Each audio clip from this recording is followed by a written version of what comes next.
Hello everyone, मैं हूं हर्ष। स्वागत है आप सबका अपने चैनल महानीट अपडेट पर। दोस्तों, आज की ये वीडियो आप सभी के लिए मोस्ट इम्पॉर्टेंट वीडियो रहने वाली है। दोस्तों, आप सभी नीट एस्पिरेंट के लिए एक बहुत ही इम्पॉर्टेंट अपडेट है। आपको पता है कि आपका रिज़ल्ट आने के बाद अब आपकी काउंसलिंग स्टार्ट होने वाली है और अब आपकी जो काउंसलिंग स्टार्ट होगी तो आपको अपने नंबर के अनुसार कौन सी काउंसलिंग में पार्टिसिपेट करना है आज की इस वीडियो में आपको पता चल जाएगा। क्योंकि आपको पता है काउंसलिंग भी कई तरह की होती है। एक तो ऑल इंडिया कोटा के थ्रू होती है, स्टेट कोटा के थ्रू होती है, ठीक है। मतलब जिसमें 15% सीट रिजर्व रहती है वो ऑल इंडिया कोटा के थ्रू रहती है, और जिसमें जो अब 85% सीट रहती है वो स्टेट कोटा के थ्रू रहती है। तो आपको आपके नंबर के अनुसार किस स्टेट में या फिर कौन सी काउंसलिंग में आपको एक गवर्नमेंट एमबीबीएस कॉलेज मिल जाएगा, तो इस आज की इस वीडियो में आप सभी को पता चल जाएगा। तो ये देखो, जितने भी नीट एस्पिरेंट हैं आप सभी के लिए ये वीडियो मोस्ट इम्पॉर्टेंट है। देखो, आपको यहाँ पर शो हो रहा होगा, यहाँ पर ये देखो, एमबीबीएस की 1,18,000 सीटें हैं और बीडीएस की 26,000 सीटें हैं, जिसमें इस साल 12 लाख स्टूडेंट हैं जिन्होंने क्वालिफाई करा है, तो इनको एडमिशन मिलेगा। तो अब देखो, आपको बहुत ही अच्छे से काउंसलिंग करनी है क्योंकि कंपटीशन बहुत ज़्यादा है। हज़ारों नहीं, लाखों स्टूडेंट्स को कॉलेज नहीं मिलता है, क्योंकि आपको भी पता है स्टूडेंट बहुत ज़्यादा क्वालिफाई है और आपको सीटें कम हैं, आपको यहाँ पर दिख रहा होगा।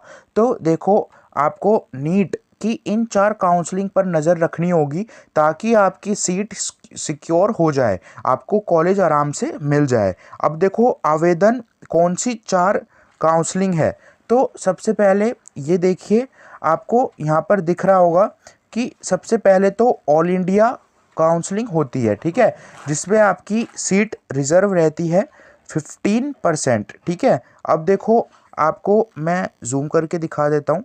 ये देखो, यहाँ पर आपको दिख रहा होगा कि ऑल इंडिया काउंसलिंग का देश में सरकारी मेडिकल कॉलेज की 15% सीट में एडमिशन मिलता है।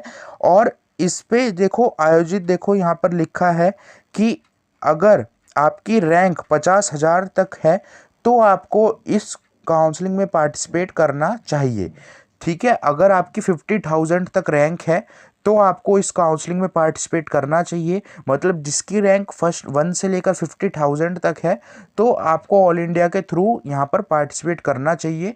यहाँ पर आपको कॉलेज मिलने के चांसेस बहुत ज़्यादा हैं, ठीक है। अब देखो, सेकंड है राज्य काउंसलिंग, मतलब जो स्टेट काउंसलिंग होती है उसमें।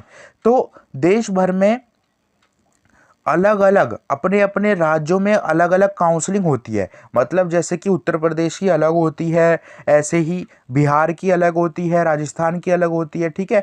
तो अलग अलग स्टेट की अलग अलग काउंसलिंग होती है। तो इनके लिए 85% सीट रिजर्व रहती है काउंसलिंग में। और इसमें आपको देखो, यहाँ पर सरकारी के साथ साथ प्राइवेट कॉलेज भी इस काउंसलिंग में होते हैं।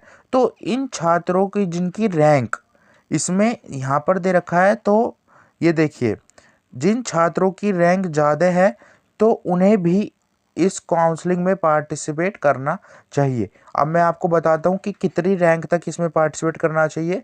तो देखो, जो स्टेट काउंसलिंग है तो इसमें तो आपकी देखो, ऑल इंडिया काउंसलिंग में तो था 1 से 50,000 रैंक तक, ठीक है। अब इसमें अगर आपकी रैंक 1 से लेकर 1 लाख तक भी है, ठीक है, तो भी आप इसमें पार्टिसिपेट कर सकते हो। जैसे अगर आप उत्तर प्रदेश के हो, उत्तर प्रदेश का आपके पास डोमिसाइल है, डोमिसाइल मतलब कि मूल निवास प्रमाण पत्र जो आपके पास होना चाहिए। अगर आप उत्तर प्रदेश की काउंसलिंग में पार्टिसिपेट करोगे तो जिस भी काउंसलिंग में करोगे वहाँ का आपको मूल निवास प्रमाण पत्र होना चाहिए।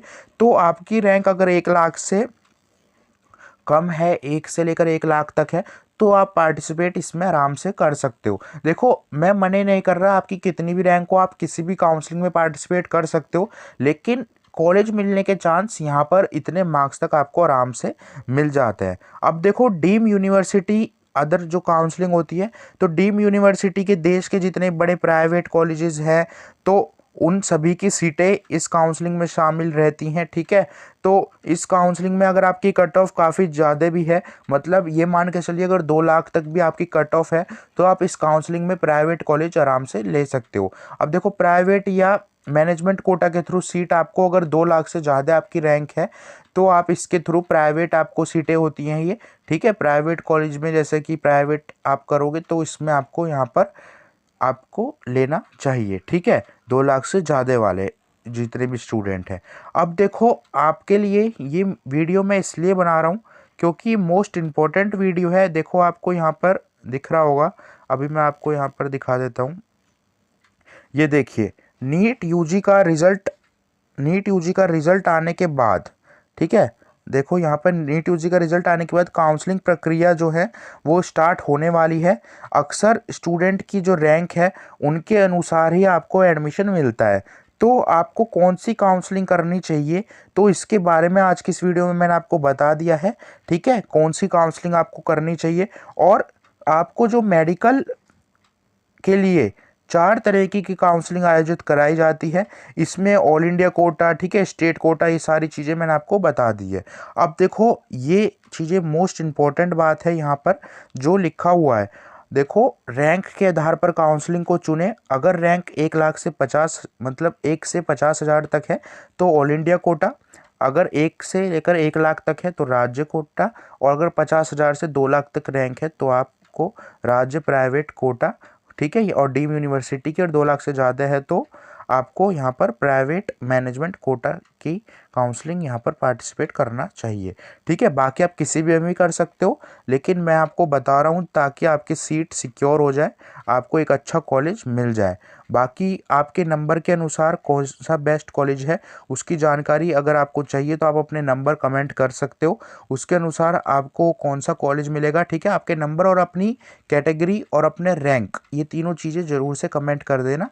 बाकी कोई डाउट हो तो कमेंट में पूछ लेना। अब देखो, एक चीज़ और यहाँ पे लिखी हुई है कि मेडिकल के जो सभी कोर्स हैं उनकी जो काउंसलिंग है वो नीट से ही होती है। आपको पता है, नीट का एग्ज़ाम देते हैं तभी होती है। अब देखो, एमबीबीएस की सीटें 1,18,000 है, और जिसमें से यहाँ पर देखो 27,000 अलग से जो है वो बीडीएस की सीटें हैं।